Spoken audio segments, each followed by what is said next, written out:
મારે સમાજ માટે કંઈક કરવું જોઈએ, મારા સંપત્તિનો ઉપયોગ સદકાર્યમાં થાય એવી એમની હંમેશા ભાવના રહી છે. એમના માતા અને પિતાની સેવા કરવા બેને લગ્ન પણ નથી કર્યા કે મારા માતા પિતા મારું કોઈ મોટું કોઈ દુનિયામાં કોઈ છે નહીં, ભગવાન છે તો આ છે, મારા માતા પિતા મારા ભગવાન છે.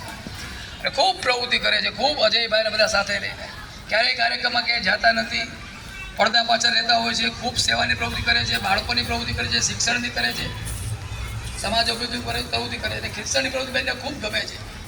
આપણી સ્કૂલમાં આજે ખાસ આવ્યા છે બેન, આપનું ખૂબ ખૂબ સ્વાગત કરીએ છીએ, આપણે આવકારીએ છીએ. મારા પૈસા લેકે જાય ખૂબ આશીર્વાદ પડશે, ખૂબ સરસ મજાનું કામ થશે. એક minute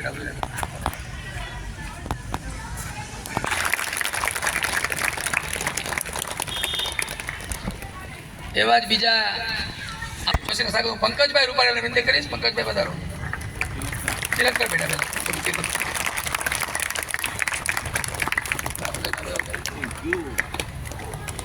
Very good smiling face, huh?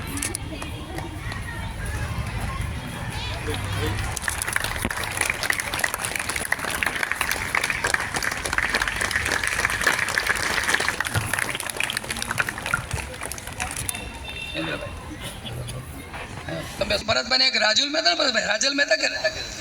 કે ભરતભાઈ મિત્ર હતા. ભરતભાઈ સ્કૂલે આવેલો, ભરતભાઈને પૂછ્યું કે ભાઈ તો કેમ તમે ઘરે તું સ્કૂલે નથી આવતો? ભરતભાઈ કે ના મસ્ત મારે છોડી દેવું ભણવાનું. ભરતભાઈ કીધું ને કે મારા તકલીફ છે. એટલે રાજેલે ફરી વાર ના કાંઈક કારણ તો હોય ને, તો તું આટલો હોશિયાર ન હોવું બને નહીં.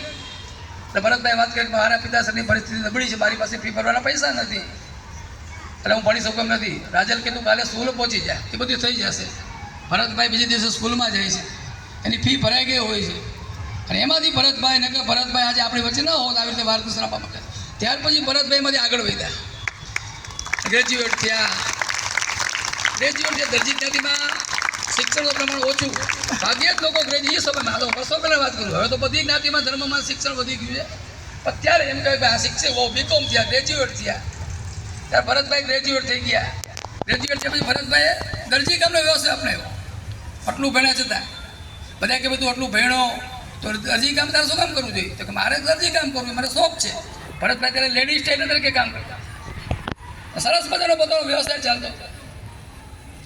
એક વખત રાજકોટમાં અનિલભાઈ ત્રિવેદી આવા ભરતભાઈ જેવા વક્તા આવ્યા.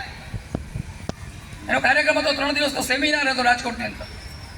ભરતભાઈને તો ખબર નથી કે આ પ્રકારનો સેમિનાર છે, પણ ભરતભાઈને એક મિત્ર હતા, ભરતભાઈ પટેલ કે મિત્ર હતા.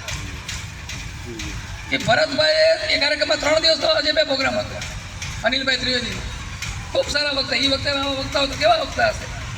ભરતભાઈ કોઈ પણ કારણસર જઈ શકે એમ નહોતા. ભરતભાઈએ કીધું કે તો ભરત તું જાય કે તારે કાંઈ પૈસા આપવા નથી, 3 દિવસ ત્યાં સાંભળવા જાય કે. ભરતભાઈ ઓછેમાં ગયા, ઉત્સાહથી ગયા, ખૂબ એને મજા આવી. પણ જિજ્ઞાસા તેના જીવનમાં ખૂબ હતી. અને આ વસ્તુ જીવનમાં ખૂબ જરૂર છે. દરેક વ્યક્તિએ મનમાં કોઈ વાતો સંગ્રહ રાખવાની. કોઈ એમ થાય કે આનું કેમ થાય, શું થાય, તો કોઈને પૂછી લેવાનું આ કેમ થાય છે, આનું શું થાય. તો ભરતભાઈ જિજ્ઞાસા હતી. અનિલભાઈ ત્રિવેદીને ઘણા બધા પ્રશ્નો વ્યક્ત પૂછ્યા. ત્યારે અનિલભાઈની નજરમાં ભરતભાઈ બસી ગયા કે આ છોકરો બહુ હોશિયાર છે, એના પાસે ખૂબ આવડત છે. એટલે ભરતભાઈને બોલાવ્યા. ભરતભાઈને વાત કરી કે તમે શું કરો? ભરતભાઈ કે હું ટેલર કામ કરું છું, મને આ બધો શોખ છે. તો કે ના તું સારો ટ્રેનર બની શકીશ, તું ટ્રેનિંગ લે. ભરતભાઈ અનિલભાઈ એમને પુસ્તકો મોકલાવતા ત્યાંથી. ભરતભાઈ પુસ્તકો વાંચતા હતા. પછી બનારસમાં એની ટ્રેનિંગ હતી, એક્ઝામ હતી. ભરતભાઈ એક્ઝામ હતી. ઘણા બધા વિદ્યાર્થીઓ, ખૂબ અઘરી પરીક્ષા, આજે IASની જે લેવાય ને એવી પરીક્ષા. તો ભરતભાઈએ પરીક્ષામાં ખૂબ મહેનત કરી. ભરતભાઈ પરીક્ષામાં પાસ થયા. અને ત્યાર પછી 1995 ભરતભાઈએ દરજી કામ છોડી આ ક્ષેત્રમાં ઝંપલાવ્યું, માઇન્ડ ટ્રેનિંગ સેન્ટર. અને ખૂબ કામ કર્યું. ભરતભાઈ જીવનમાં ખૂબ કટોકટી બેઠી છે, ખૂબ જીવનમાં સંઘર્ષ કર્યો છે. ભગવાને ખૂબ એને દુઃખ પણ આપ્યા, પણ પછી બહાર પણ ભગવાન. ભરતભાઈ હરિવંશરાય બચ્ચનની જે વાક્ય છે, કોશિશ કરને વાલા કલો કે કભી હાર નહીં હોતી, એ વાક્યને જીવનમાં અપનાવી લીધું હતું. ભરતભાઈ સંઘર્ષ કર્યો. ભરતભાઈના જીવનમાં એકાએક એ મોઢામાં ચાંદા પડી ગયા. બોલાતું નહોતું, ખવાતું નહોતું. ભરતભાઈ ડૉક્ટરને બતાવવા ગયા કે મને તકલીફ છે, મને સાહેબ મજા નથી આવતી. ડૉક્ટરે નિદાન કર્યું, ફોટો પડાવવો પડશે, એક્સરે બધું કર્યું. એમાંથી કેન્સર ડિટેક્ટ થયું ભરતભાઈને, જીભનું કેન્સર. ભરતભાઈ કહે છે મારે તો બોલવાનો વ્યવસ્થા મારે કેમ હાલે? ડૉક્ટર કે સાહેબ હવે તમારે થયું તકલીફ તો છે જ. ઓપરેશન ભરતભાઈ ઓપરેશન કરવાનું કીધું, અડધી જીભ કાપવી પડી. પહેલાં જ્યારે કીધું નાની હતી, પછી ઓપરેશન કરતાં કરતાં ડૉક્ટર કે ભાઈ 45% જીભ કાપવી પડશે. બધા મૂંઝા ગયા પરિવારજનો. ભરતભાઈ કે સાહેબ જે કરવું પડે કરો. તો ભાઈ 45%ની જીભ અત્યારે કપાઈ ગઈ, અડધી જીભ નથી. બધા એમ કહેતા ભરતભાઈ તમે કેમ કરશો, તમે જીભ તો તમારું કામ છે, તમારો વ્યવસાય બોલવાનો છે. ભરતભાઈ કે હું 6 મહિનામાં બહાર આવી જઈશ, મારામાં આત્મવિશ્વાસ છે, હું પુરુષાર્થ કરી જે કંઈ કાળજી લેવી પડશે કાળજી લઈશ. અને ભરતભાઈ 6 મહિનામાં ખરેખર ઈશ્વરની દયાથી અને પોતાના વિલ પાવરથી બહાર આવી ગયા. આજે વર્ષોથી આ પ્રકારના વ્યાખ્યાનો આપે છે અને હજારો લોકોને જીવન જીવવાની કલા શીખવી છે. નાસીપાસ થયેલા લોકોને નવું જીવન આપ્યું છે. મને ભરતભાઈનો વિશેષ પરિચય નથી. અલકાબેન, અજયભાઈ તો સારી રીતે પરિચય ખૂબ નિકટથી છે. હું ભરતભાઈના ભાઈ ભાઈશભાઈ મારા સ્ટેટ બેંકમાં હતા. ભરતભાઈ સાથે મારો પરિચય, ભરતભાઈના નામથી ઘણા વખત ઓળખું, પણ અજયભાઈ સાથે મારો સંપર્ક થવાથી ભરતભાઈનો પરિચય વિશેષ થયો, નજીક આવવાનું થયું. આવો સંઘર્ષ કરે છે માણસ આગળ વધ્યું છે. ખૂબ મેં કીધું રાજકોટ સૌરાષ્ટ્ર ગુજરાતનું ગૌરવ છે. ખૂબ સરસ મજાની વાતો તમને કસમ બહુ મજા આવશે. તમે ખૂબ લાભ લેજો, ધ્યાનપૂર્વક સાંભળજો. જે કંઈ ગઈ ટપકાવો હોય તો નોટમાં ટપકાવજો, પણ મુદ્દા બધું યાદ આપણને ન રહે તાત્કાલિક.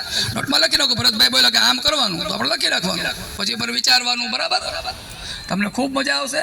આવા ભરતભાઈ આપણા સૌના ગૌરવ છે. આપણે સૌ ખૂબ તાલીઓથી ભરતભાઈને વધાવીએ.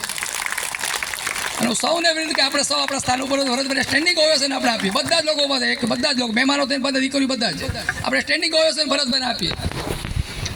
આવું સરસ મજાનું કામ કોણ કરે નિષ્ઠાથી.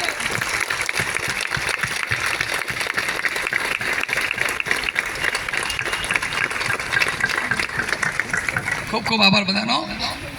ભરતભાઈ આવા